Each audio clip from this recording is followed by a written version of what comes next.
Hello and welcome to Mr. Tompkins EdTech. This series of videos and their accompanying predicted papers are my best guess as to what you might expect in your next maths exam. This particular video covers OCR Paper 4, higher tier. I've taken a look at what's already come up along with some statistical analysis of previous papers and drawn up a list of high frequency topics that have not yet been tested and are highly likely to appear in the coming paper. I've then selected some typical questions that you might expect to see on each of these topics and created a diagnostic paper for you to try. You'll find the link to this paper below, so why not pause the video and go and download it now. Got it already? That's great. The idea is for you to try these questions yourself first, then watch the video to mark and up-level your work. This should help you identify what topics you are solid on and, more importantly, which ones you still need to work on. In the description below the video, you'll find links to further resources on each of these identified topics. So once you've finished here, you can tap on these links to target any areas of weakness that you still might have. Also in the description, you'll find a list of further topics that may well also come up. Remember, I've only included the most likely here, but there will be others, and if you have time you should also work through those topics too. If you've not already subscribed and hit the bell, go and do it now. That way you'll be notified when I post more videos to help you succeed in your maths exams. Any questions, make sure you pop them in the comments below the video. Good luck with your preparations, and let's get into it. Question 1. Between January 2015 and January 2016, the price of diesel increased from £1.12 per litre to £1.19 per litre. Calculate the percentage increase in price. Okay, now I tend to use this triangle when I do percentage questions. FOM, stick your thumb on it. F stands for final, original, and multiplier. Okay. And it's arranged like this into a triangle, FOM.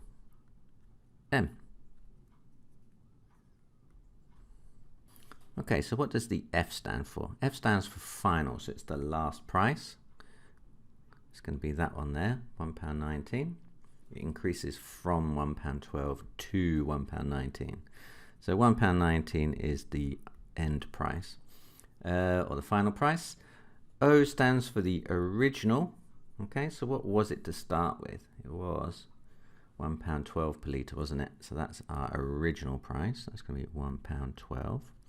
And then multiplier, well, that's what we're trying to find, isn't it?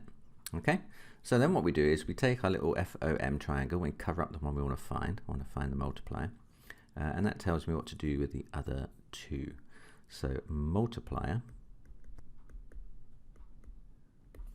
that's going to be the final price divided by the original price. Okay, so then subbing in the values I've got here. Final is £1.19. Original is £1.12. Okay, so then I just need to tap that into the calculator then.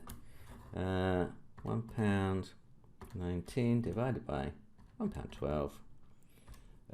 That comes out to be 17/16 or 1.0625. 1.0625. Okay, now that's a decimal. To convert it into a percentage, you need to times by 100 or shift the decimal point 2 places along. So that's 106.25%. Now remember, we want to work out what the percentage increase is. Okay, so when you're doing percentage increases, you always start with 100%. So if I started with 100% and then now I've got 106.25%, that is an increase then of 6.25%. Okay. Question 2, part A. Write the ratio 6 millimeters to 180 centimeters in the form 1 to n. Okay, now when you're comparing things in a ratio, you should really have the same units, and these are not the same, are they? I've got millimeters and centimeters, so I'm going to have to convert them all into the same unit. It's going to be easier to go from centimeters to millimeters, I think. You should know that 1 centimeter is the same thing as 10 millimeters. So if I take the centimeter one and I multiply it by 10, I'm going to get millimeters then, aren't I? So the ratio is going to be 6 to 180 times 10. So that's 1,800. Okay. Now I want to have 1 here, which means I need to divide through by 6. So doing the same thing this side, dividing through by 6. 1800 divided by 6. I can just do that in my head. That's 300. Okay. So write the ratio in the form 1 to n. It's 1 to 300. Part B says an athlete runs 240 meters in 45 seconds. Work out her average speed in kilometers per hour. Okay, well, I've got another triangle, handy triangle for distance, speed, time.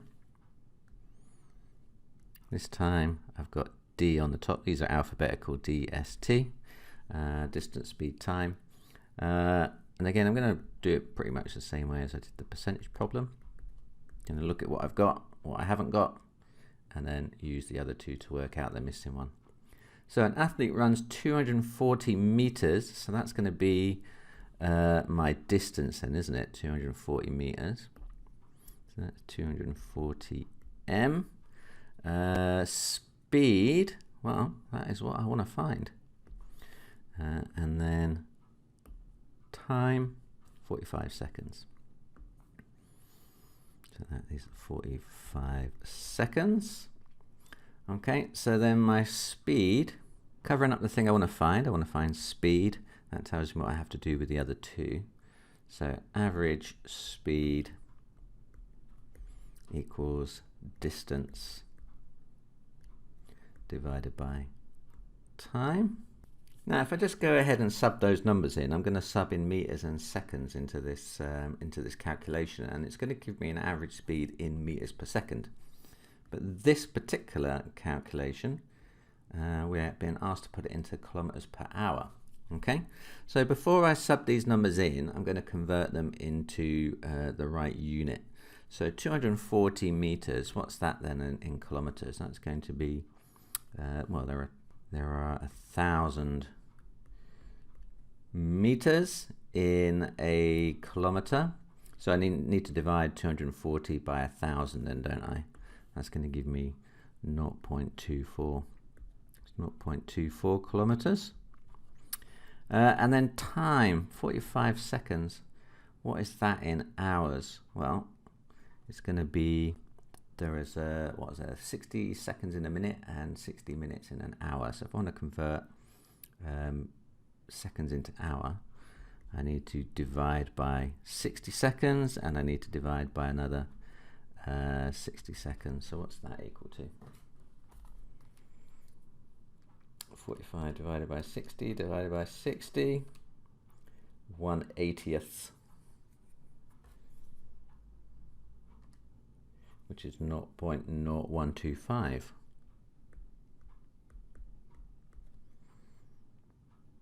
Okay, so then subbing that in, distance is 0.24, time is 0.0125, so then 0.24 divided by 0.0125, that comes out to be 19.2. 19.2 kilometers per hour. Okay, so 19.2. Question 3a. Write down the equation of a line parallel to y equals 5x plus 3 that passes through the point 0, minus 7. Okay, now the equation of a straight line is always of the form y equals mx plus c, where m is the gradient and c is the y-intercept. So my m here in this equation is that 5 there, isn't it? So that tells me that my original equation, m equals 5. Okay, now I want a line that is parallel to this And if two lines are parallel, they're going in the same direction, and therefore they have the same gradient. So the equation I'm looking for is going to be of the form y equals 5x plus something, isn't it? So equation, I'm going to write that down. Equation is of form y equals 5x plus c. So we still don't know what the y-intercept is. But notice over here I've been given a coordinate, so I know that when x is 0, y is minus 7. So I can sub those two values into my equation. So I know that this line passes through 0, minus 7. So subbing that in, y is minus 7, so minus 7 is equal to 5 lots of x, 5 lots of 0, plus c. In other words, 5 lots of 0 is 0, c is going to be minus 7 then, isn't it? C equals minus 7. So now I know the gradient, it's 5, and I know the y-intercept, it's negative 7. So I've got the equation then, haven't I? So therefore, equation is y equals gradient 5 times x plus y-intercept minus 7. So not plus, minus, isn't it? Minus 7. Y equals 5x minus 7, that's my answer. Part B says find the equation of a line through the points minus 3, minus 17 and 0, 1. Now in the last question we were given a line that was parallel to, and we could lift the gradient out of that. Here we've not been given that, have we? But we've been given a pair of points, and we can use that to find what the gradient is. I'm going to call this one x1, y1, and this one x2, y2. And then there's a formula for working out what gradient is. It says gradient is equal to change in y, which is y2 minus y1, divided by change in x, which is x2 minus x1. Okay, so all I've got to do then is sub those numbers carefully into this equation, and it should tell me what the gradient is. So y2 is the second y value, it's 1. So 1 minus y1 is there, look, minus 17. So that's minus negative 17, sorry. Got to take care of signs. Divided by x2. x2 is there, look, 0. So my x2 is going to be here, 0, minus x1. x1 is over here, so it's that minus 3. So I need to write it here, look. So minus negative 3.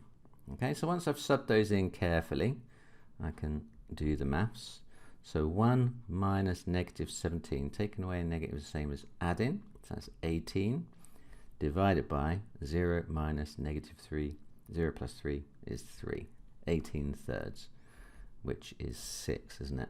Okay, so then the gradient of my line is going to be 6, so now I can say that the equation of line is of form y equals 6x plus c, where c is my y-intercept. I don't yet know. And to find the y-intercept, I'm going to do the same thing as I did in the last question. I'm going to take one of the coordinates. I've got 2 here to pick from, so I'm just going to pick one. I'm going to take 0, 1, because that looks like the easiest one to sub in. So I'm going to say the same thing, that it passes through 0, 1. So subbing that in, y, which is 1, is equal to 6 lots of x, which is 0, plus c. So that gives me a y-intercept of 1. Okay? And therefore, equation is y equals 6x plus 1. Okay, and that's my answer. Y equals 6x plus 1. Question 4 Solve 3 lots of 6x minus 5 is equal to 48. Now, lots of students see brackets like this and they immediately start multiplying them out. But actually, in this case, it's not the quickest or smartest thing to do. Much better just to divide both sides by 3. Okay, because then that 3 will cancel with that one, leaving you with 6x minus 5 on the left. And 48 divided by 3, well, that's just 16, isn't it? 16. So that's a lot easier. So then 6x minus 5, add 5 to both sides. That's going to give me 6x equals 21. And then finally, I can divide through by 6. So that gives me x equals 21 over 6. Well, 3 goes into both, doesn't it? So that's what, 7 over 2?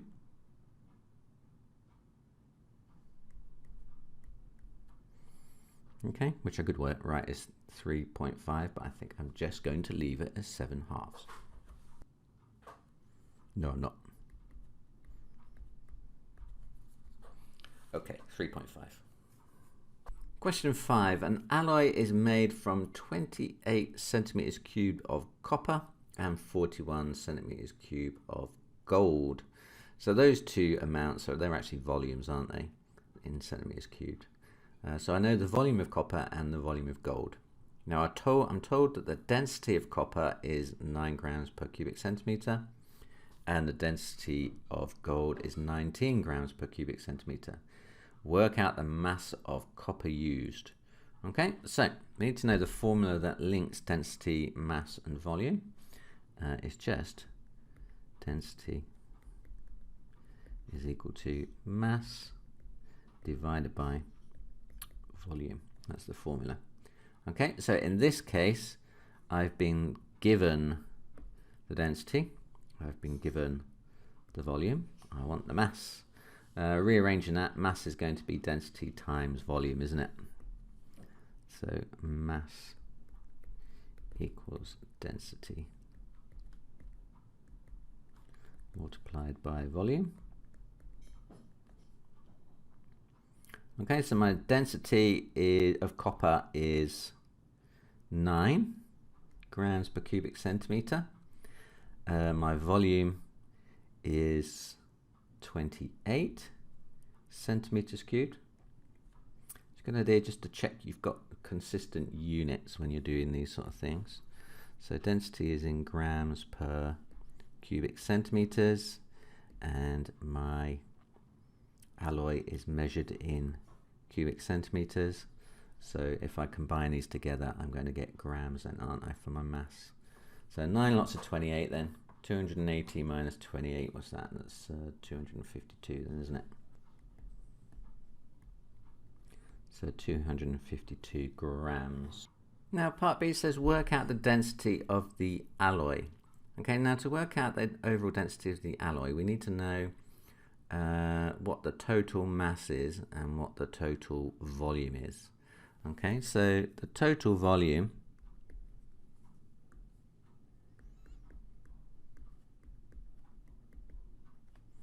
is going to be the two. It's going to be the two volumes added together, then, isn't it? Okay, so we had a volume of 28 and a volume of 41, didn't we? So 28 plus 41 gives me a total volume of 69. Now the total mass, now we found the mass of copper already in the last question. It was 252. So we need to add on the mass of the gold. Okay, so we need to do another mass calculation then, don't we? So to finish this off, we need the mass of the gold, don't we? So mass of the gold is going to be, remember it was density times volume, wasn't it? So the density of the gold times the volume of the gold. So 19 lots of 41. So that comes out to be 19 times 41. That's 779. So then the total mass is going to be 779 plus 252. Comes out to be 1031. Okay, so then the density of the alloy is going to be the total mass divided by the total volume. So 1031 divided by 69. What's that? 1031 divided by 69. 14.94. I'm going to round it off to 14.9. So 14.9 grams per cubic centimeter. Question 6. Hannah's race time in t seconds was recorded as 53.48, correct to 2 decimal places. Complete the error interval for Hannah's race time. Okay. Now, when you're told that something is correct to a certain degree of accuracy, that means it's been rounded off. Okay. Now, the way I tend to do these questions is I draw a number line. I mark on the number that they've given me, 53.48. Okay, so on this scale we're rounding to the nearest 2 decimal places. So on this scale the next number up is going to be 1 increment in the 2nd decimal place. It's going to be 53.49.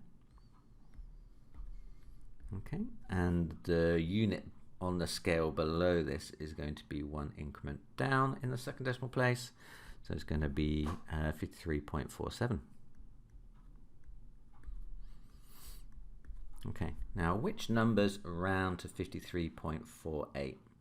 The ones that round to 53.48 are going to be the ones that are nearer to 53.48 than they are to the other 2 numbers, aren't they? So halfway between them, anything nearer than halfway between them is going to round to 53.48, isn't it?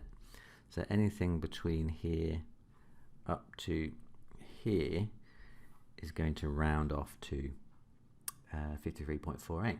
But what is halfway between 53.47 and 53.48? That is 53.475. And halfway between 53.48 and 53.49 is 53.485. Okay, so T must lie between 53.475 and 53.485. That's my error interval. Question 7. Here are the first 5 terms of 2 sequences. Write down the next term in each of these sequences. Okay, so for GCSE you need to know a bunch of different sequence types. The first few are just properties of number type sequences, so you need to know squares and cubes and triangle numbers and cube numbers. But you also need to know several types of series. You need to sequences. You need to know about arithmetic or linear sequences, geometric. You need to know about Fibonacci, and you need to know about quadratic. Okay, so which ones have we got here? Now this one, 1, 1, 2, 3, 5. I don't know if you noticed, but you can get the next number by adding the 2 previous ones together. So 1 plus 1 is 2, 1 plus 2 is 3, 2 plus 3 is 5. So this is an example of a Fibonacci type sequence. So we're going to get the next number in this sequence by adding 3 and 5 together then, aren't we? So that's going to give me 8. And then I'm going to get my next number after that by adding 5 and 8 together, and that is going to give me 13. Okay, so what are the next 2 terms in this sequence? They are 8 and 13. Now the next sequence, 5, 8, 13, 20, 29. What's going on here then? What's the difference between these two? 5 to 8 is 3. 8 to 13 is 5. 13 to 20 is 7. 20 to 29 is, what's that, is 9. Okay, so it's not a Fibonacci sequence, is it? Because I'm not adding the first two together to give me the next one. 5 plus 8 gives me 13, but 8 plus 13 is 21 and not 20. So it's not Fibonacci. It's not linear because it's not going up with a common difference. But you should see it's got a common second difference, which means it's a quadratic sequence. So if it's going up in 2's each time, the next one is going to be plus 11. So 29 plus 11, that is going to give me 40. And then if I add another 2 onto 11, I'm going to get 13. So from there to there is going to be 53 then, isn't it? Okay, so I'm going to get 40 and 53 as my next two terms.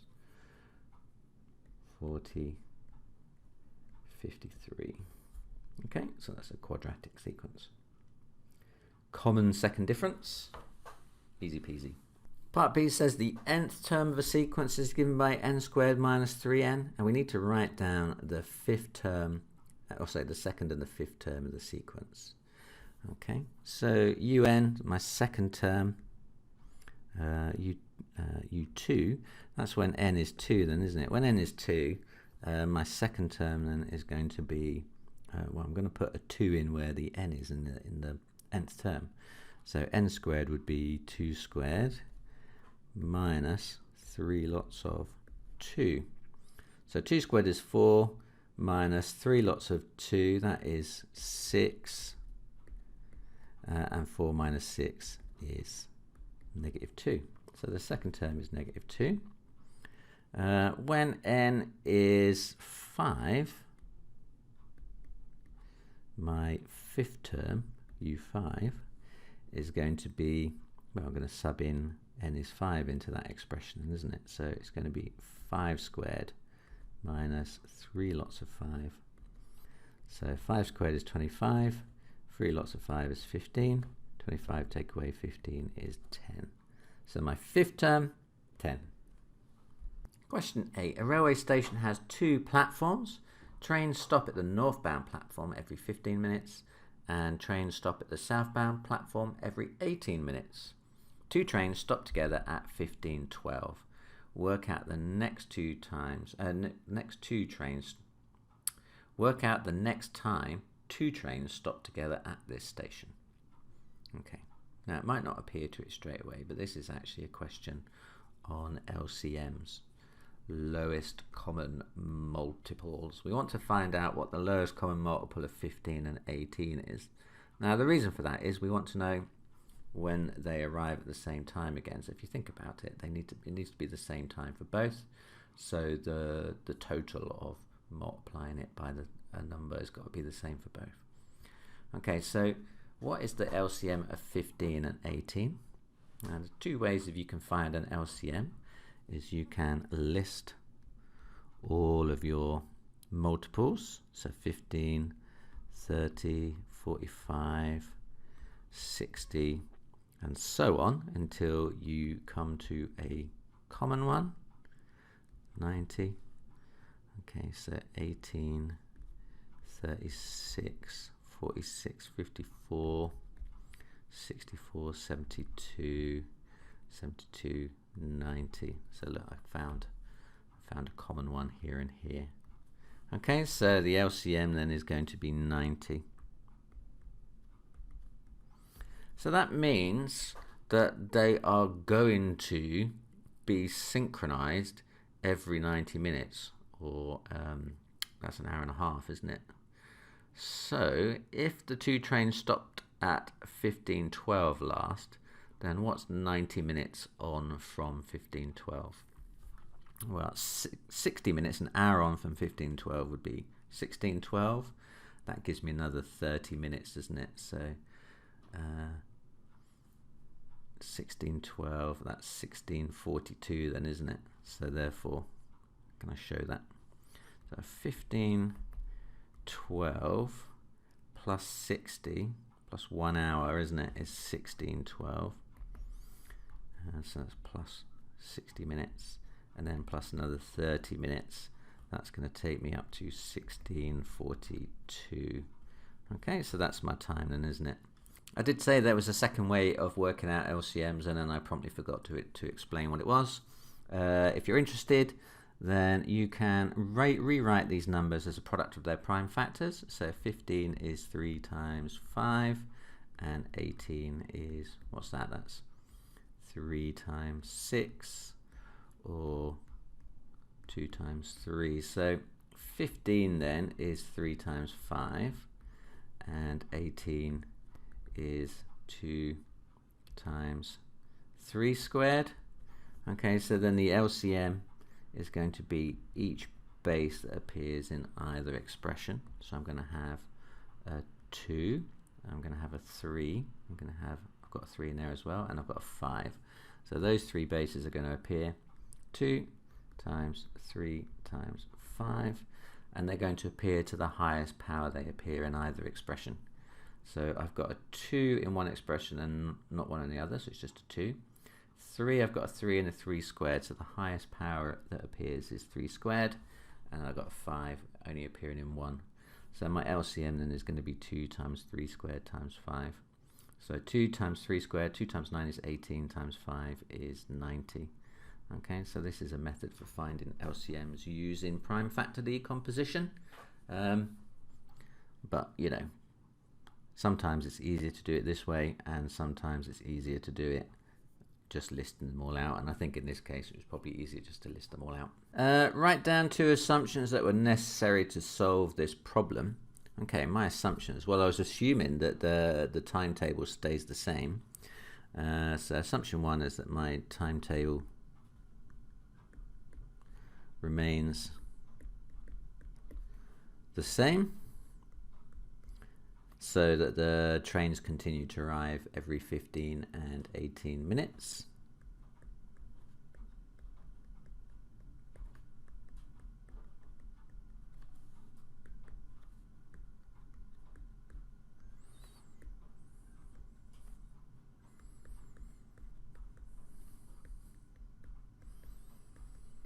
And my second assumption is that the trains run on time, because if one's late, then it kind of messes it up, doesn't it? They're not going to arrive at the same time then.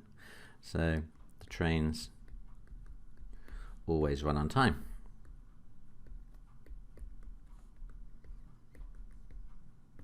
If you ever wait for a train, you know the fallacy in that assumption. But anyway, that is what I'm assuming here. Trains always run on time. Question 9. The diagram shows all the paths in a park. ABCD is a square of side 40 meters. E is the midpoint of AB. F is the midpoint of CD. The circular path is the center of the square and has a radius of 5 meters. Part A says work out the percentage of the square ABCD that is shaded. Okay, so with these sort of questions, I like to go through and add any information from the wordy part into the diagram so I can see everything together. So I know that ABCD is a square of side 40, and I know that E is the midpoint of AB. So so that means that these two are the same length, isn't it? And that means this is the same length as well. That is the information I got from here. ABCD is a square of side 40, and I've already got it marked there. But if I've divided this in half, then that is going to be 20 and 20. And that is going to be 20, and that's going to be 40. And what else have we got? We've got a circular path in the center that has a radius of 5 meters. Okay, so what does that mean? So that means the distance from there to there is 5, but that also means the distance from there to there is 5. So then if this was 20, so then this bit here is then going to be 15 then, isn't it? And that's going to be 15. Okay, so you got 15 and 5 making 20, and 5 and 15 making 20, giving you 40 overall. Okay, so work out the percentage of the square ABCD that is shaded. Okay, so the shaded section is half the square, but less that kind of semicircle part taken out. So it's this removed, isn't it? So I need to work out the rectangle, which is half the square, and then I need to take off that semicircle part, and that should tell me what the overall area is. Alternatively, I could work out the whole circle, take it away from the whole square and halve it. That would also work, but it doesn't make quite so much sense to me.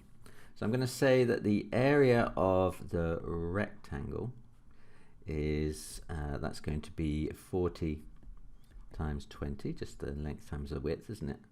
So that's going to give me 800, and the area of the circle is going to be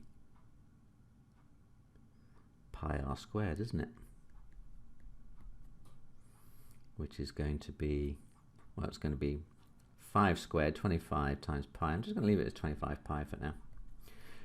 So the area of the circle is 25 pi.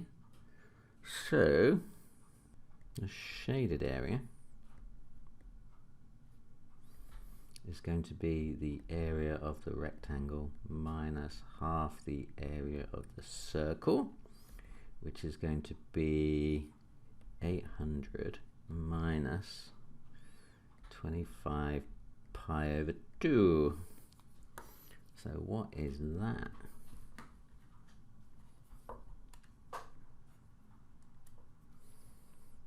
(800) minus 25 pi over 2. That's 760.73. Just going to write that down for now. Okay, so we need to work out the percentage though, don't we? The percentage of the square that is shaded. So working out a percentage, you need to work out what it is as a fraction of the total then, don't we? So the percentage shaded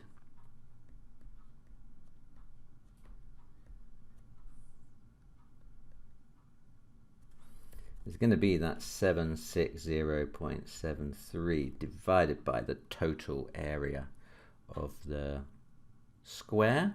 So I suppose it's just 40 times 40, isn't it? 40 times 40, what's that? 1600. So it's going to be 760 divided by 40 divided by 40. That comes out to be 0.4754. Going to round that off to 3 significant figures. So it's going to be 0.475, which as a percentage is 47.5%. So part B wants to know the shortest distance from E to F. So if I'm starting at E and I want to get to F, then clearly the shortest route is going to be along here. Then you can either go this way around, or the other way around, but they're the same. And then along here then, isn't it? So then the shortest route is going to be my 215 sections, and then half the circumference of that circle of radius 5 then, isn't it? So that's what I need to calculate. So distance is going to be my 215 meter sections plus half the circumference of the circle then, isn't it?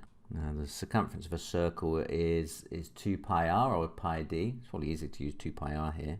So we want half of 2 pi r. Okay, so you can see that that 2 and that 2 are going to cancel. So it's just going to leave me with pi r then, isn't it? Pi times the radius.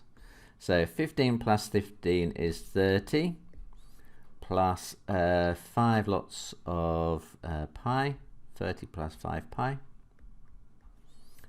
So what's 30 plus 5 pi? 30 plus 5 pi, that comes out to be 45.7.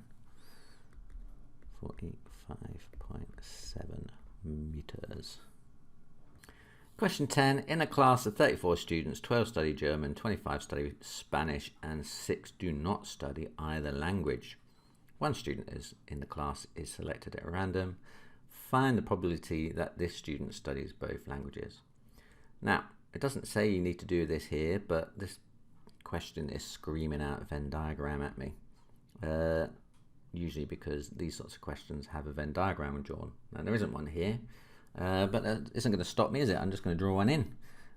So what do we have? We have a German circle, and we've got a Spanish circle, and we've got everybody, which we call E. So in a class of 34 students, so there are 34 people altogether inside the universal set. 12 study German, 25 study Spanish, and 6 do not study either language. So we know that 6 lie outside both circles, so I'm going to put 6 here. Okay, now 12 study German and 25 study Spanish. Now the problem with this is we don't know how many people are in the middle. So I'm going to call that X for now. Okay, so if X people study both, then German alone is going to be 12 minus that X, and Spanish is going to be 25 minus that X. And then I know that all those things together must be 34. Okay, so if I take all of those various regions of my Venn diagram, so my 12 minus X plus my X plus my 25 minus X plus my 6, if I add those all together, it's got to be my 34 students then, isn't it? Okay, so collecting like terms, I've got 12, 25 and 6, which adds up to 31, 41, 43. So 43. I've got X take away X take away X. So that's going to be minus X altogether then, isn't it? So 43 minus X is equal to 34. So I think you can see what X is equal to. X is going to be 9. Okay. Now once I know X is 9, then I know everything, don't I? Okay, because I've got that 9 in the middle. And I've got then 12 minus 3, 12 minus 9, which is 3. There, 25 minus 9, which is 16. Okay, so now I know all the various areas. So find the probability that the student studies both languages. Well, probability both is the probability of G and S, isn't it? Which is well, basically it's the bit in the middle. It's this bit. We call that the intersection of the two sets, if you're going to use a proper word. So the probability of G and S, well, how many are in that interval? There are 9. How many there are altogether? There are 34. So the probability of both is 9 over 34. Okay. Now, how did I know to do a Venn diagram? Just because I have done 101 past papers before, and I've seen variants of this question crop up over and over again. And like I say, when they've cropped up in the past, I remember they had a Venn diagram, so which is why I thought about doing it. And also I've done this solution, this type of solution where you put X in the middle 100 times before as well. So the more past papers you do, the better you do at getting to spot like good methods that are going to work for you and come up with the answers. Okay, 9 over 34. Question 11, a triangle T is drawn on a coordinate grid. Translate triangle T by the vector -2, -5. Label your answer V. Okay, so translation vector, this is, the top one is in the direction of X and the bottom one is in the direction of Y. So what that means is we're going to take each of the corners of our shape, this one, this one, this one, and I'm going to shift it 2 units to the left and 5 units down, because negative is in the opposite direction of what these arrows are going. You can see X is positive in this direction, so negative is left, and Y is positive in this direction, so negative is the opposite direction, which is down. Okay, so I'm going to go 2 to the left, 5 down for each of these points. So taking this point here, look, going 1, 2 to to the left, 1, 2 to the left, and 1, 2, 3, 4, 5 down. It's going to end up being here, isn't it? Okay, let me just get rid of all those jumps out of the way, otherwise it's going to be really messy. And then the second one, I'm going to take this other one up here, 1, 2 to the left, 1, 2, 3, 4, 5 down. It's going to end up here. Okay, again, let's just get rid of my working. And then finally, this top one, 1, 2 to the left, 1, 2, 3, 4, 5 down. It's going to end up here. Okay, let's get rid of my scruffy working. So then you can see that I've found the 3 corners of my triangle. So I can then join those up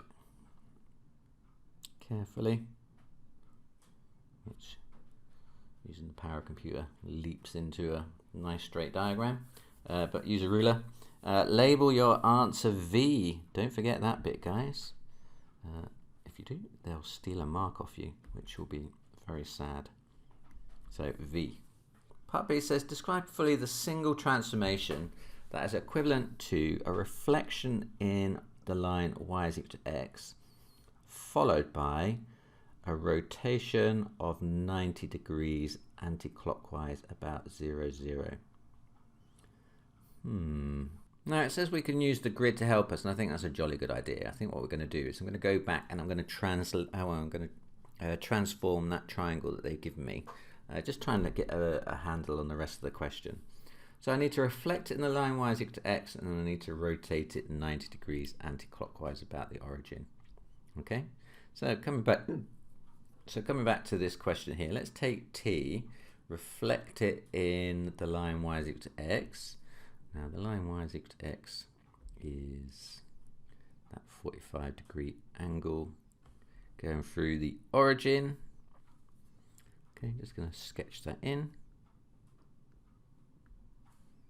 So this is the line y is equal to x. Okay, so if I reflect my triangle T in that line, then this corner here is 1, 2 diagonals away from the center. So its image is 1, 2 diagonals away. It's going to be here. Okay, just get rid of those little lines. Next point. This point here is 1, 2, 3 diagonal units away from the mirror line. So 1, 2, 3 units away from the mirror line. It's going to be here. And then this point up here is 1, 2, 3.5 units away from the mirror line. So half, 1, 2, 3. It's going to be there. Okay. So once I worked out where all the corners are, okay, so just joining those points together then. So that's my kind of intermediate shape, isn't it? So that's after the reflection. And now I need to take this triangle and rotate it 90 degrees anti-clockwise about the origin. Okay. So again, taking each corner in turn and moving it 90 degrees. So this one here is going to end up there. This one is that like 1, 2 along and 1, 2, 3, 4 down. So it's going to end up being 1, 2, 1, 2, 3, 4. It's going to end up there. Okay, just get rid of those in between lines, and then this final one, that is 1, 2, 3, 4, 5 along and 2 down. So rotate that 1, 2, 3, 4, 5 along and 2 across. It's going to end up being there. Okay, so again, get rid of all that. Okay, and then that leaves me with this triangle here. Okay, so how do I go to T to that yellow one? I don't know, you can see it's just a reflection, isn't it, in the y-axis then, isn't it? So the combined transformation of those two applied one after the other would be the same thing as a reflection in the y-axis. Okay, I wouldn't have been able to work that out without sketching it, I don't think. Question 12, the rectangle has length 2x plus 5 centimeters and width x minus 2 centimeters. The rectangle has an area of 35 centimeters squared. Use algebra to find the value of x. Okay, so area of a rectangle is just length times width, isn't it? Okay, now we know the area. We're told it's 35. We know the length. It's 2x plus 5. We know the width. It's x minus 2. Okay, so solve for x. Okay, so we've got a quadratic coming on, haven't we? So we've got a pair of double brackets that we're going to need to multiply out. So that times that, that times that, that times that, that times that. So I'm going to get 35 is equal to 2x squared plus 5x minus 4x minus 10. Okay. Then what I'm going to do is going to collect everything on one side. So that 35 sitting there, I'm going to move over to the other side. So collecting like terms, 2x squared, 5x take away 4x is x, minus 10 with my other 35 coming over is going to be minus 10 minus 35, which is minus 45. And that's going to be equal to 0 because there's nothing left on the left. Okay, so I've got 2x squared plus x minus 45. Can I factorize that? I hope so. Okay, so common factor, well, common factor pairs of 45. Got 1 and 45, 2, no, 3, no, yeah, 3 and 15. 5's got to be in there, isn't it? 4, no, 5 and 9. 6, no, 7, nope. 8, nope. So, which one of those pairs is going to work? Now remember, I'm going to have 2x and x in here, so the order I put them in is going to affect the middle one as well, isn't it? I'm thinking it's going to be this pair here. Okay, because if I put the 5 at the end here, plus 5, it's going to be multiplied by the 2x, give me 10, and then the 9 here, which is negative, 10 subtract 9 is going to give me the 1 in the middle. So it's 2x minus 9x plus 5. Okay, that's equal to 0. So that's going to give me solutions of x equals 9 halves, 9 over 2 here, which is 4.5, or x equals minus 5.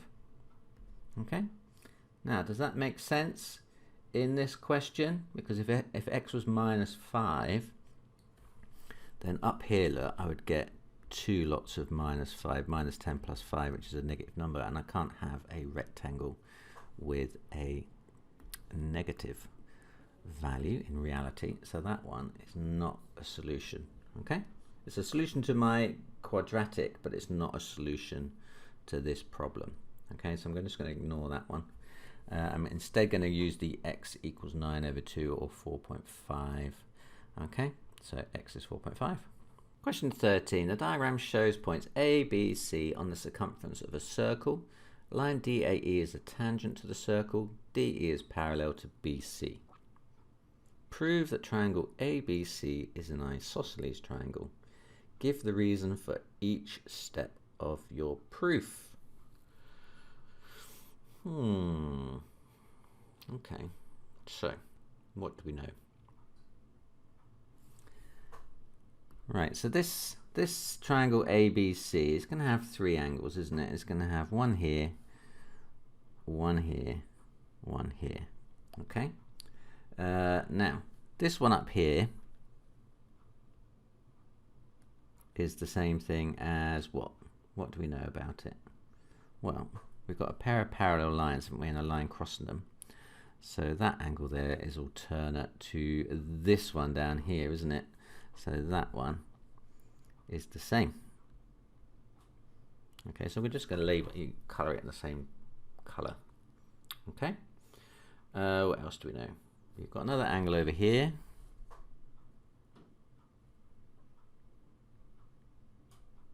Okay, using the same logic, that is going to be the same as this angle down here.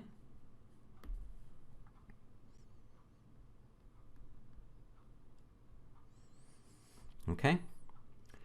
However, we also know something called the alternate segment theorem, which says the angle between a tangent and a chord drawn at the point of contact is equal to the angle in the alternate segment.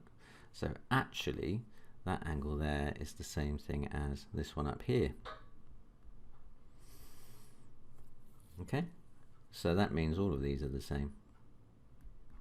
Okay, so then I've got two angles the same up here, which means this is going to have to be an isosceles triangle then, isn't it?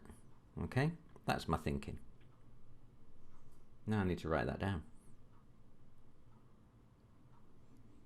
So how did we start? And I think I actually went too far. I don't think I needed to go quite so far. I think what I can do instead is I'll go from this one, knowing this one, to knowing this one, and from this one knowing this one to knowing that one up there, and then look, then they're equal to each other. I'm done. So I actually did more thinking here than I needed to. I don't need to think about that one. Okay, so starting with this angle up here, BCA. I'm going to start with that angle, and we said that that angle was the same thing as this one down here due to rules about parallel lines, isn't it? It's the alternate angle in a pair of parallel lines. So that's what we can say first then. We can say that angle BCA is equal to angle CAE. And the reason for that is alternate. The alternate angles. Okay? And then what can I say? I can say but CAE is equal to, well, the next thing we said was this angle here is the same thing as this one up here, isn't it? So the angle between the tangent and the chord is equal to the angle drawn in the alternate segment. So that angle there, look, is equal to that one. So CAE is equal to ABC. And we know that from the alternate segment theorem.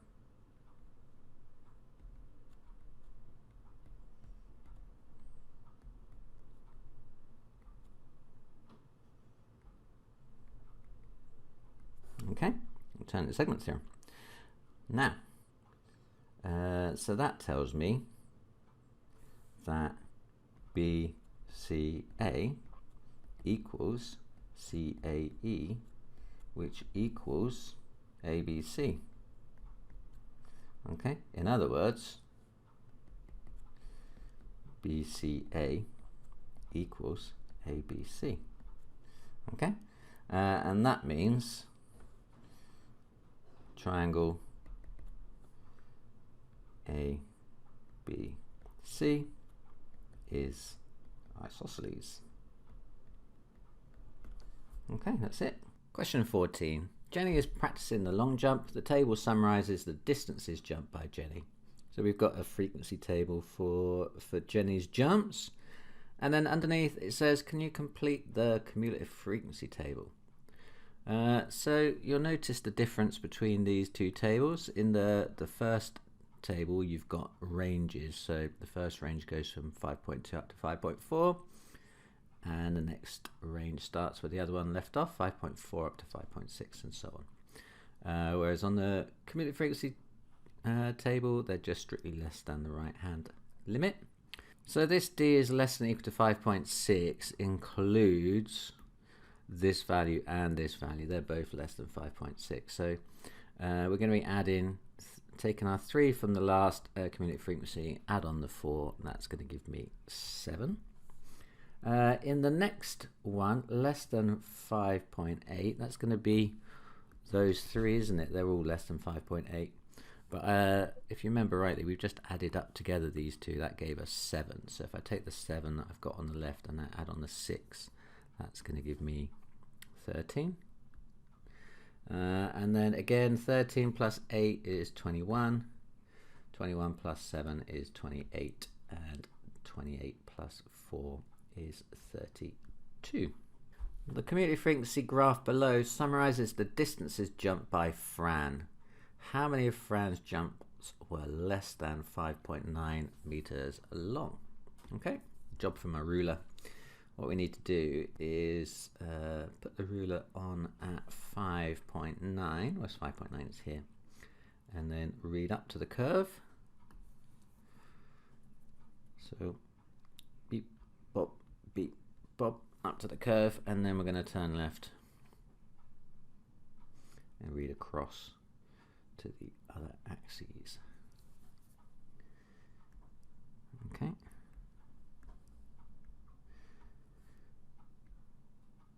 Which takes me to there. So that value there on my scale then, that's going to be 12, isn't it? So that reads 12. So that tells me that 12 of her jumps were 5.9 meters or less. So how many of Fran's jumps were less than 5.9 meters? I'm going to say 12. Okay.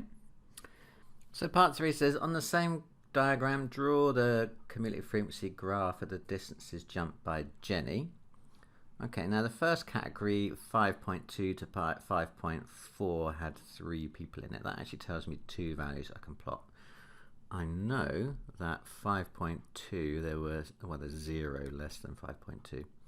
So that can be one of my points. And 5.4 then I can plot at 3. 5.6 is at 7. 5.8 is 13.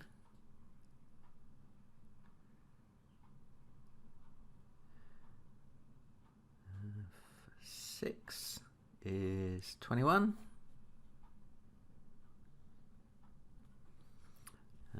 6.2 is 28. And 6.4 should be at 32. Okay, so now I've got those points. I need to join them with a nice, smooth, continuous curve.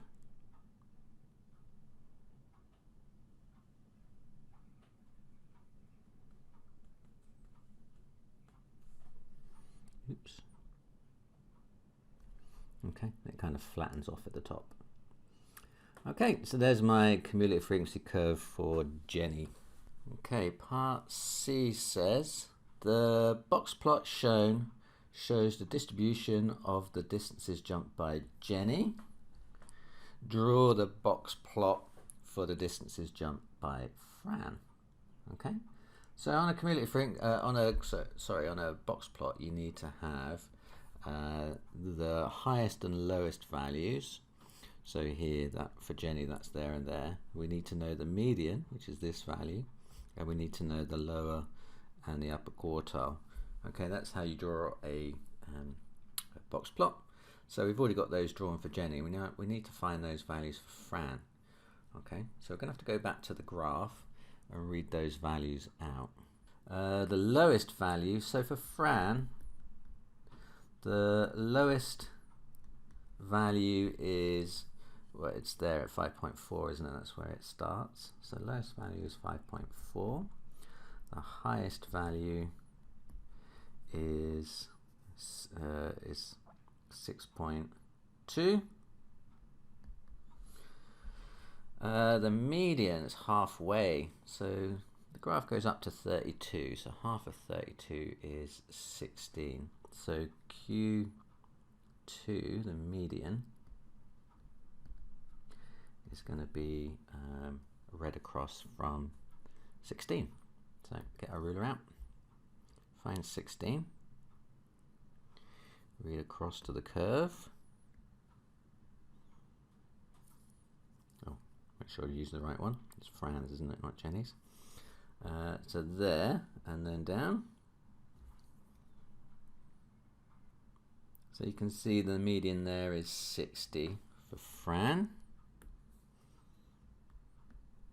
Okay, and then the lower quartile and the upper quartile are going to be 1/4 and 3/4 of the way through the data. So if 16 is half, then 8 is going to be 1/4, isn't it? So I'm going to read across from 8 to find the lower quartile.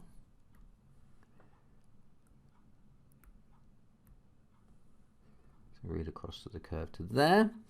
So that's going to be Q1, and then Q3, 8 plus 16 is 24, isn't it? So 3/4 of the way through is going to be 24. I'm just going to go across first, I don't have to mess around with my ruler too much. So read across to the curve, and then change directions.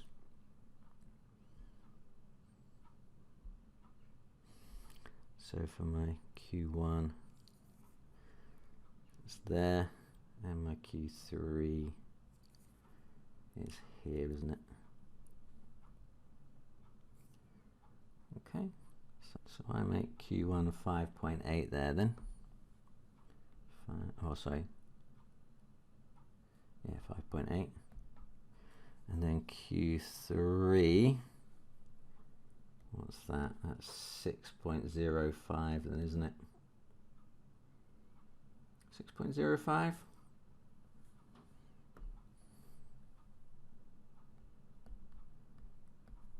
Okay, so then there are my values that I'm going to use to plot the box plot. Okay, so now I've got all the values that I need. I can draw on my my box plot now, then, can't I? So the lowest value is at 5.4. So there's 5.4.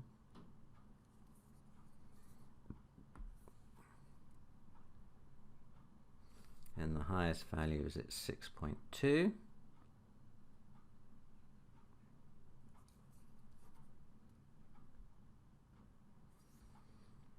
The median was at 6.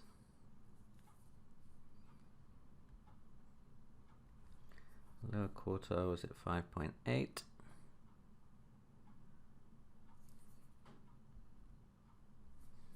And the upper quartile was 6.05. Kind of there-ish. Okay, so now I've drawn all my vertical lines. I'm drawing the horizontal ones then. So my whiskers going out to the lowest and the highest value. And this is going to be my box.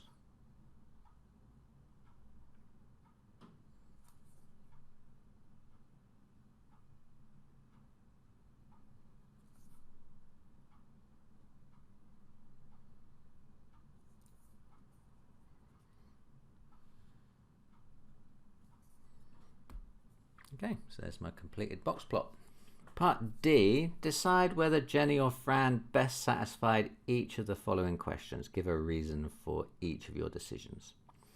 Right, who jumps longer on average? Okay, so on average, that's one of our averages, so that's going to be the medians. So the median for Fran is here, look, isn't it? That's the median, and this is the median for Jenny. So the median for Fran was higher at 6.0 compared to Jenny, which was 5.9. Okay, so Fran jumped further on average. So I'm going to write Fran because her median score was 6.0 compared to Jenny's 5.9 meters. Who is the more consistent jumper? Okay, now the consistency has got to do with variation. You can see that for Fran, the distance between the upper and lower quartile, the interquartile range, is narrower than it is for Jenny, but also the ranges as well. So both the range and the interquartile range are narrower for Fran. So she's a much more consistent jumper. Okay, so who's the more consistent jumper? Fran, because both the range and interquartile range.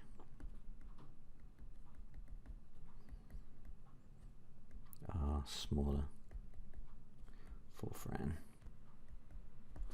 Okay, who might produce the longer jumps? Okay, now looking at this data, Fran jumps furthest on average and she's the more consistent jumper, but Jenny just throws out the odd very long jump, doesn't she, because she's got a highest value overall of 6.4. Okay, so Jenny's not as good or a consistent jumper, but every now and then she jumps super far. Okay, so I'm going to say that is for Jenny then. Okay, so who might produce the longer jump? Jenny, because she has the highest recorded jump.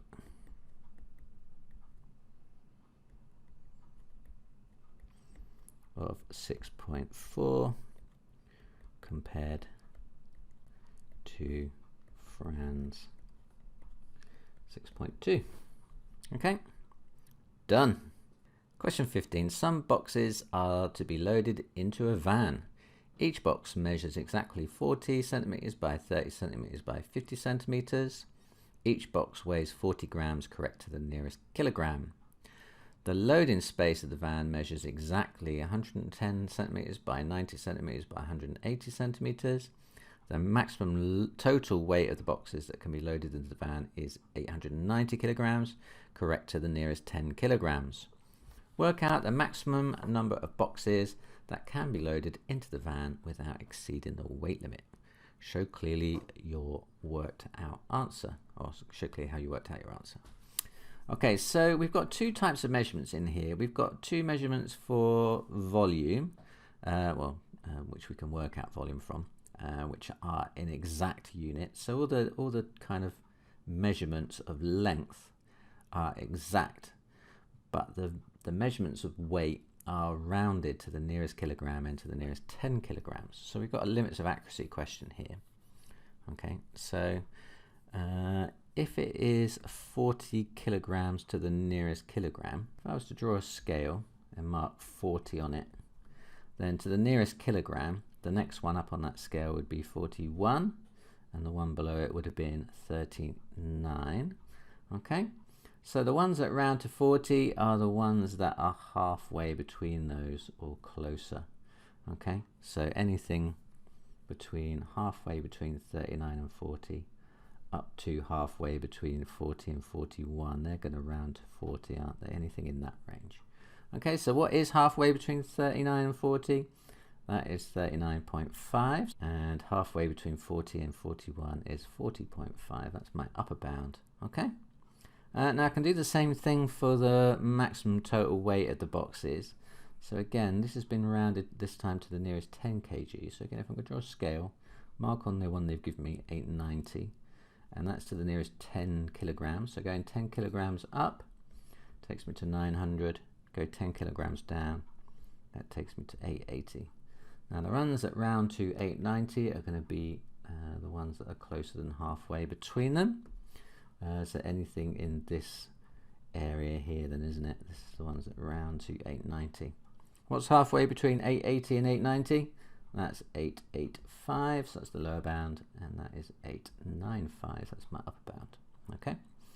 Now interestingly, all the measurements for the lengths are exact, so we don't have to do, I don't have to consider error intervals for those, but we do need to use them to work out how many boxes that we can fit inside the van. I'm just thinking that these might be a red herring. I'm not sure we actually need these yet. Okay. Now obviously we're going to have so many boxes that can fit inside the van. We need to work out how best to stack the van up in a minute. But I think first off we want to see if we can actually how many we can actually fit in by weight. Okay, and then we can see if we can actually fit those amount in the boxes. So I think the limit is going to come from the weight rather than the volume. So let's work out how many we can fit in via the weight. So the maximum load is 890 to the nearest 10. Now we then need to consider the lower bound of that one. I'm actually going to use the lower bound here for erring on the side of caution. Okay, I think it's more sensible to use the lower bound of that, 885. Okay, and for the weight of the boxes, we're going to have to assume that each box is towards its upper value there, 40.5. So it's kind of like a worst case scenario. Worst case scenario is all the boxes are at the heavy range of their heavy end of their range, and the actual capacity of the van is at its lower end of the range. So by weight, maximum boxes is equal to that 885 kilogram limit divided by 40.5. Okay, so what does that come out to be? 885 divided by 40.5. And that comes out to be 21.8. Okay. Now we can't really have 0.8 of anything here, can we? So we need to decide. Oh, it's actually 21.9. We have to decide whether or not it's most appropriate to round that up or to round it down. Now, if I rounded it up to 22 boxes, that would be too heavy, wouldn't it? Because 22 lots of 40.5 is going to be above 885. So I'm going to have to round this one down. So even though 21.9 I would normally round up, in this case, I'm going to have to round that down to 21 boxes.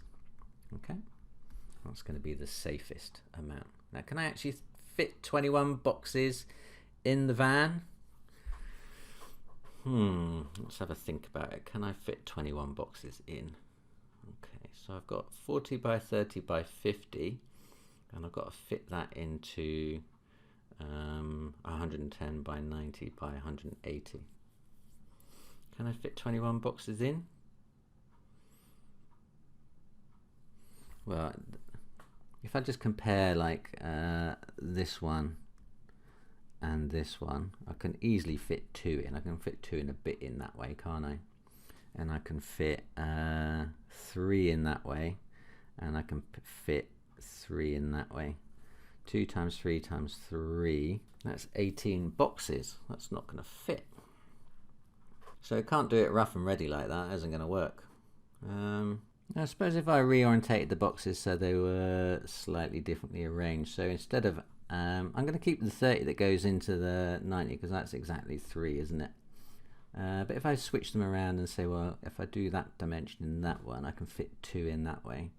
And if I do that dimension with that one, assuming that you can stack these boxes up in different orientations, I could fit 4 in that way.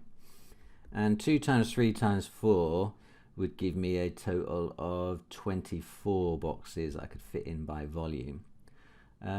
So by volume, max boxes is 2 times 3 times 4 equals 24 boxes. So I can actually fix those 21 boxes in. So this one here then is the one that's going to limit the number of boxes that you can fit in. You can physically fit more boxes in by volume, but the weight limits it. So maximum number is 21. Therefore, maximum equals 21 boxes. Okay. Question 16. ABD and CBD are triangles. BC is 5.6, CD is 8.2, AD is 12.4, angle DAB is 63, and angle DBA is 58. Calculate the angle marked X. Now it's a good idea just to go through and double check everything in the text is actually on the diagram. So BC, that's there. CD, that's on the diagram. AD, that's on the diagram. DAB, that's on the diagram, and DBA, running out of colours, just going to go for purple again, 58. Okay, so they're all on there. The only one I need to find then is X, but I got a feeling I'm going to have to do some work in order to get there. Okay, now in non-right angle triangles, you need to know 3 bits of information to find a fourth bit of information, and then in triangle BCD currently I only have 2, which is not enough. Okay, so I'm going to have to use triangle ABD first, because I've got 3 bits of information in there. I'm going to use those 3 bits of information to find that kind of middle line, this line here, BD. Once I know that, then I've got 3 bits of information in triangle BCD, which I can then use to find X. Okay, hopefully that makes sense. So anyway, I've got to go into, let me just tidy that up a bit because it's a bit confusing. So I'm going to start off with triangle ABD. Okay, which is this triangle here, isn't it? Okay. Now what I want to do is I want to find that common edge of those 2 triangles. So this side here, then, isn't it? That's the one I want to find. So I want to find that side in triangle ABD. Okay. So I'm just going to label up these sides in terms of the letters. So this is, if that's angle A, this is opposites, that's side A. So that's angle B, so this is side B, isn't it? So what we've got here is 2 pairs of opposite angles. I've got angle A and I want side A. I know angle B and I've got side B. Okay, so what we want to use here is the sine rule, isn't it? Because sine rule is about opposite pairs. So in triangle ABD and using the sine rule, I think it's a good idea to say what it is you're doing. These little short sentences are very helpful to you when you go back and review your work, and also to the examiners. So in triangle ABD, using sine rule, so we know that A over sine A equals B over sine B equals C over sine C. Okay, we only ever use 2 of the 3 parts though. Well, it's D actually, wasn't it? I suppose. D over sine D, I suppose we should have had, but actually we don't need that one. Don't know it, don't care about it anyway, so we're just going to forget about that bit. So I'm going to use A over sine A equals B over sine B.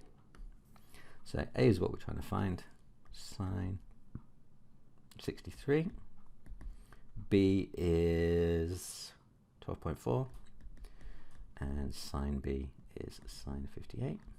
Okay, so rearranging for A, just basically going to cross multiply this sine 63 up here.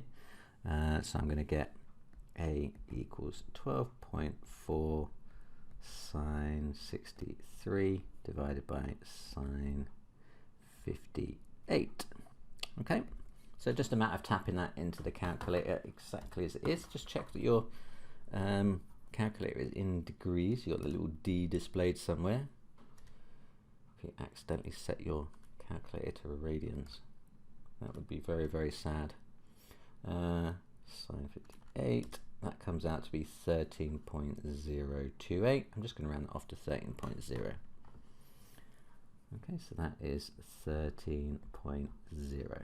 Okay, centimeters. Now I have rounded it off, but I'm just going to leave that calculated value in the calculator because I've got a feeling I'm going to use it in a minute. Okay, now in my second triangle, now I'm going to switch to in triangle BCD,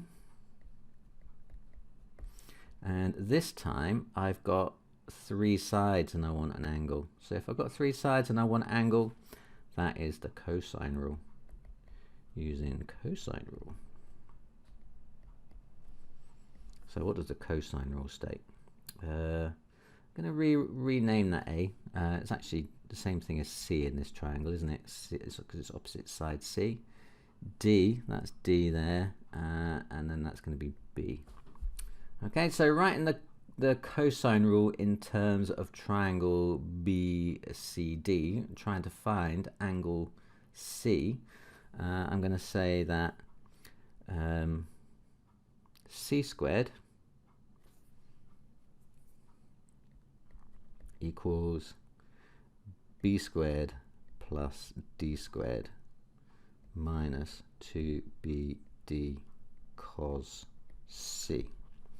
Okay, now You've got two strategies with the cosine rule, because there's two ways around that you need to find it, either if you're finding an angle or you're finding the side.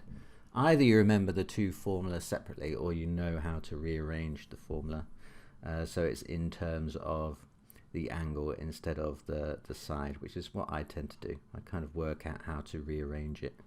So moving the c squared over here and the minus 2bd cos c over this way, I'm going to get 2bd cos c is equal to b squared plus d squared minus c squared. Okay, and then dividing through by 2bd, which will move that down there, I'm going to get cos c equals b squared plus d squared minus c squared over 2bd. Okay. Let's just move this up a little bit, give it a bit more space. Okay, so then putting the numbers in from the diagram, cos c is actually cos x, isn't it? Because I want x. So I'm going to replace cos c with cos x. Cos x equals b squared, 8.2 squared, plus d squared, 5.6 squared, minus c squared, 13.0. But remember, it's still stored in my calculator, so I'm going to use the stored value, divided by 2 lots of b, which is 8.2, lots of d, which is 5.6. Okay, so it's time to carefully type that into the calculator. I'm going to use the fraction key so that I can show what's on the top and what's on the bottom easily. 8.2 squared plus 5.6 squared minus 13.0, which is the answer, my last calculated value, squared, all divided by 2 times 8.2 times 5.6. Okay. Now that comes out to be a fractional answer, but remember, it's negative as well, minus 0.77. But remember, we're going to be using the inverse cosine of that, so shift cos answer. It comes out to be 140.7. I'm going to round that up to 141 degrees. So x equals 141 degrees. Question 17a. The table shows values of x and y. So we've got x is 2, y is 12, x is 4, y is 48, x is 5, y is 75. Show that y is directly proportional to x squared. Okay. Now, if they are, then y is equal to, well, it's proportional to x squared, isn't it? Which means y is going to be equal to some value of k times x squared. Okay? So, when x equals 2, y is 12, that gives me 12 equals k lots of 2 squared, making k equal 3, and therefore the equation that would link them was y is equal to 3x squared. Okay? Is this true for the other points? So for when x is 4, y is 48, is that true? Is 48 equal to 3 lots of 4 squared? 4 squared is 16. 16 times 3 is 48. That is correct. And when x equals 5, y is 75. Is that true as well? So 75 is 75 equal to 3 lots of 5 squared. 3 lots of 5 squared. 5 squared is 25 times 3 is 75. That is true. So it's got to be true. So it's true for all the values then, isn't it? Okay. So that it is directly proportional. Therefore, y is proportional to x squared. Okay. B. B is inversely proportional to the square root of a. B is 12 when a is 9. Find the formula linking a and b. b, little fishy, is inversely proportional to the square root of a, so 1 over root a. So b, little fishy, 1 over root a.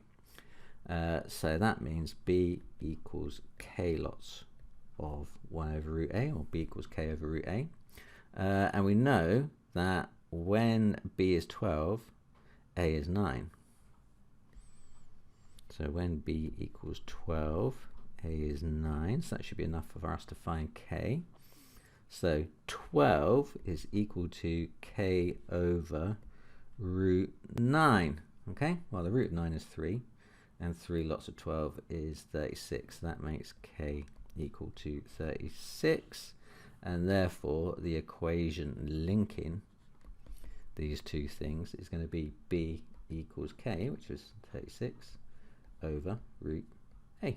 Question 18, show that this thing is equal to that thing. Okay, now with these algebraic ones where you have to show that things, what you don't want to do is try and work on everything all at once. It's not an equation that you need to solve. So if you start and try and move things over the equal sign, you are going to come a cropper.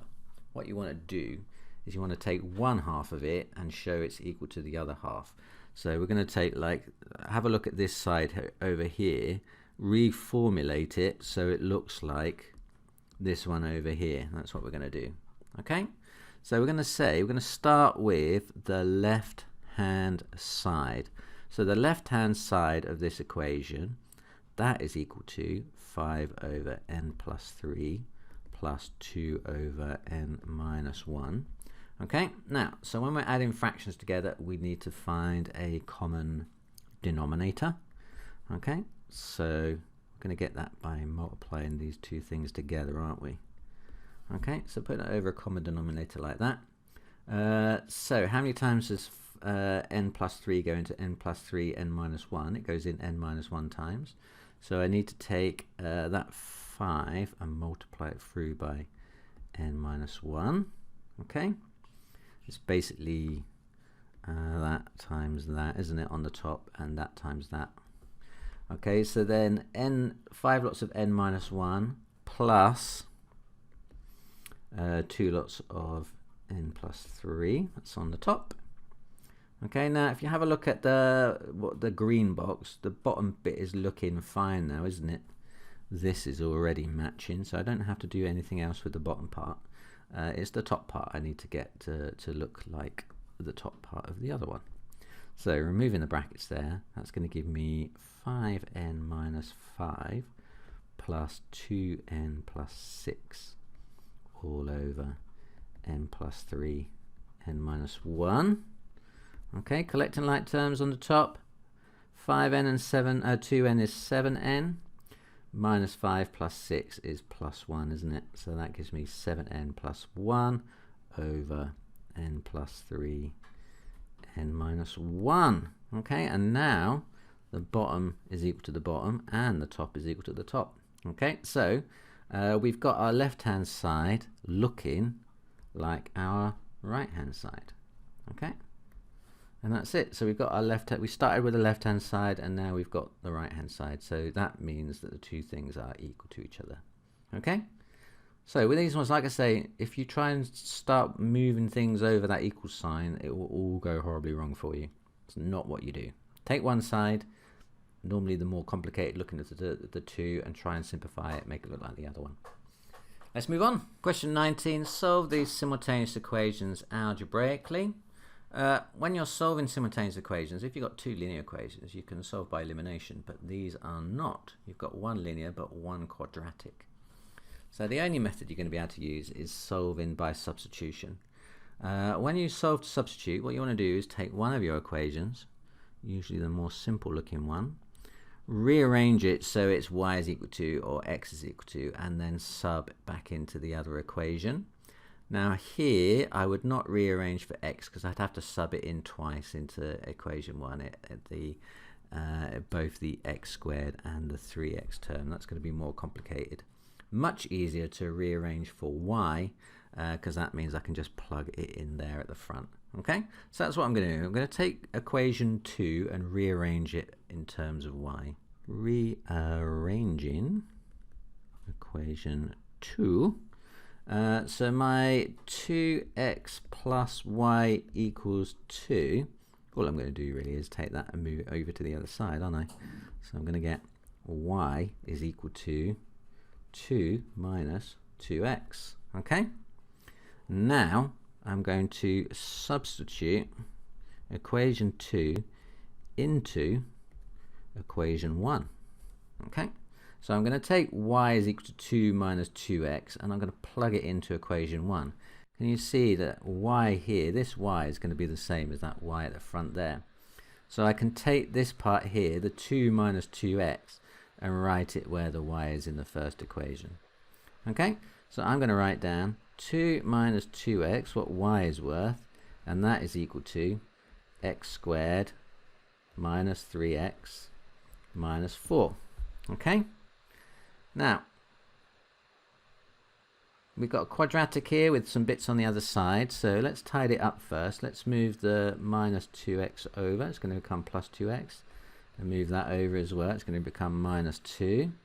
So then everything will be equal to 0 then, won't it? So 0 is equal to x squared minus 3x plus 2x, that's minus x, minus 4, take away 2, that's minus 6.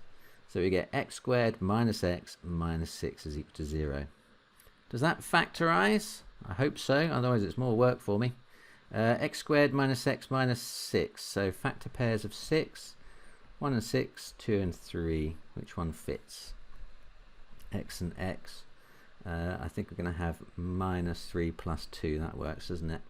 Okay, that's going to give me the negative 6 at the end, it's going to give me the minus x in the middle. Okay, and that's equal to 0, which means that x is minus 2 or x equals 3. Okay, but we've got to solve for y as well. We've only got the x values so far, I need to find the y values too. But remember, y is equal to 2 minus 2x, so then 2 minus negative 2x, that is 2 minus 2 lots of minus 2, so that's 2 plus 4, isn't it, which is 6. So when x is minus 2, y is 6, and when x is 3, y is 2 minus 2 lots of 3, 2 minus 6, that's minus 4, isn't it? Y is minus 4.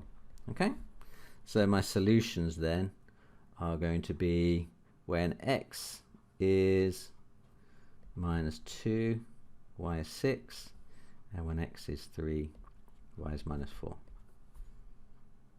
We are done. You can find more exam question compilations over here. For more past paper walkthroughs, click down here.